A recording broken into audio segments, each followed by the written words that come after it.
I'm Ron Villani, Manager of Human Resources for GE Supply in Shelton, and I'm also the Chairman of the Board of Directors at Valley United Way.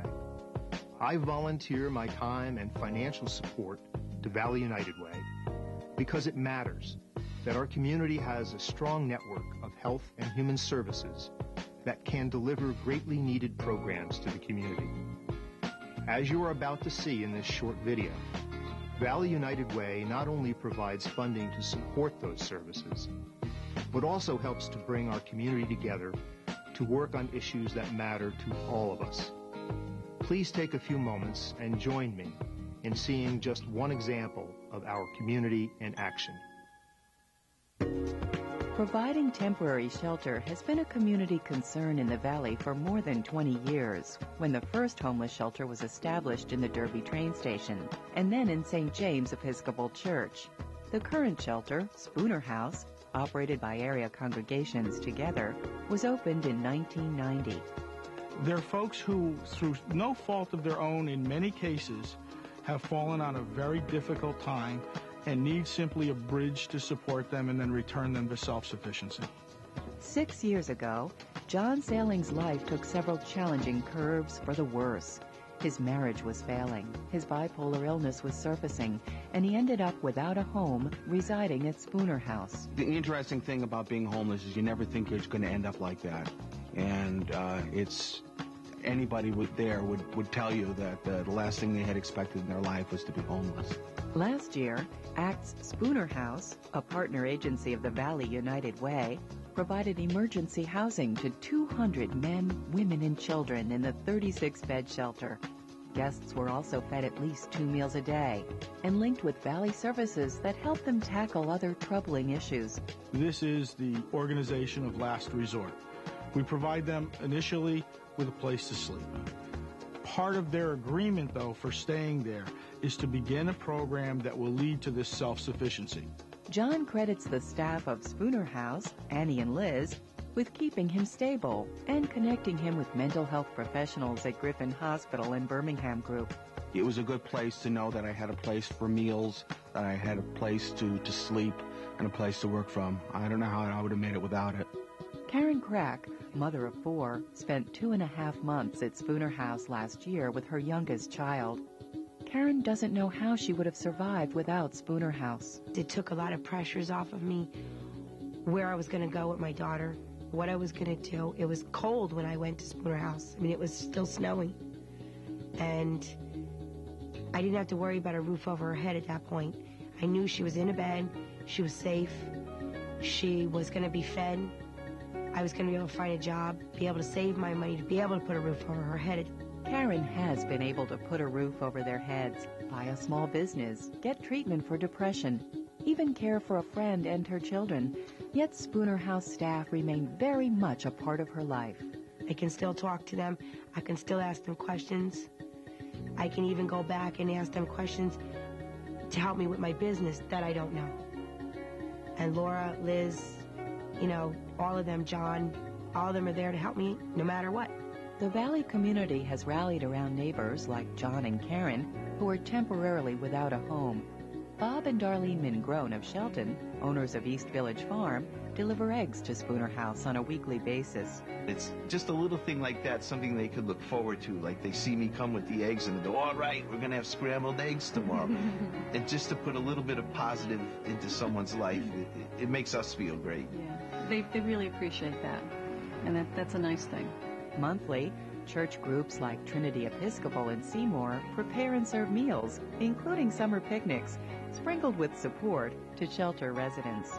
I think the residents of Spooner House, when they come to visit us here at Trinity, enjoy a sense of family and of being accepted in a very laid-back, casual, loving way.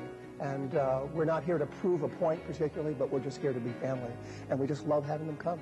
Local Girl Scouts have learned some substantial lessons when putting the Girl Scout promise into action. In our Girl Scout law, we should be considerate and caring, and to fulfill those goals, we like to help people. When I met the people at Spooner House, I figured out that they were just regular people like everyone else. The Valley United Way has responded to this identified community need, too. by providing Spooner House with a survival grant of $5,000 in 1994. In 1995, Area Congregations Together was welcomed as a partner agency. Since then, nearly $100,000 have been allocated to ACT by the Valley United Way. And the United Way role has extended far beyond much-needed financial assistance.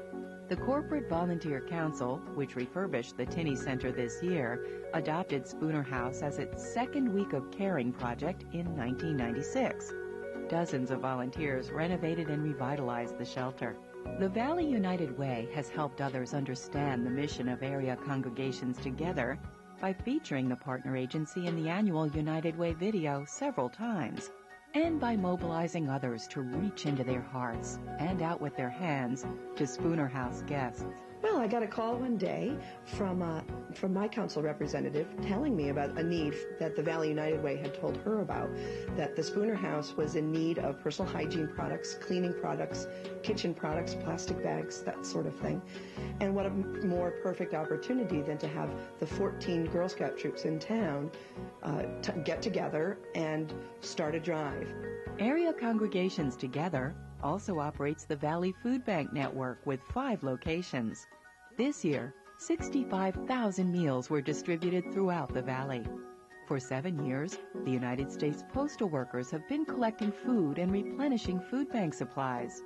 Valley United Way Youth Leadership members provide some needed muscle to the postal workers' efforts, unloading trucks and stacking shelves with donated foods. As a student of high school, you go in and you meet people that look like just you and me, someone that would just, you meet someone out in the hall at school, but you realize that they're living there because they're homeless. So we try to get involved with places like Spooner House because it's such a real issue and it needs to be addressed.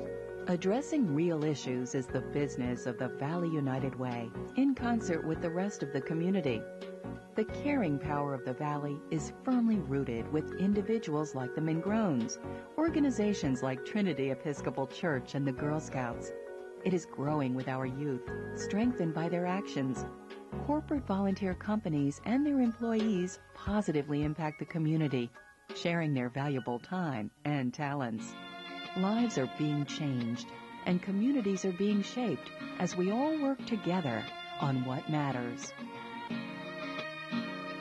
As you have just seen, homelessness is an issue that matters in our community. And getting results that make a difference is what United Way is all about. I'm Joe Andriana, chair of this year's community fundraising effort. And like you, I have witnessed how United Way agencies like the Spooner House get results that improve the lives of those living and working in our community. We bring people and dollars together to get results for children and families on some of life's most pressing issues. And that matters in our community. The Spooner House story is duplicated every day by a variety of other funded agencies meeting specific needs in the community. And United Way plays a unique role in funding and enhancing their efforts. But without you, our donors, none of that happens. That's why I'm asking you once again to join Ron, myself, and thousands of others who contribute to our campaign. In a time when government support has declined dramatically, we need your help more than ever. In recognition of that need, the Community Foundation for Greater New Haven is going to match every new or increased dollar of giving up to $50,000. So if you are already a giver, please consider increasing your gift. And if you have not given in the past, this is a great time to make a gift that will double in value. And that's a great way to show what matters to you. I thank you.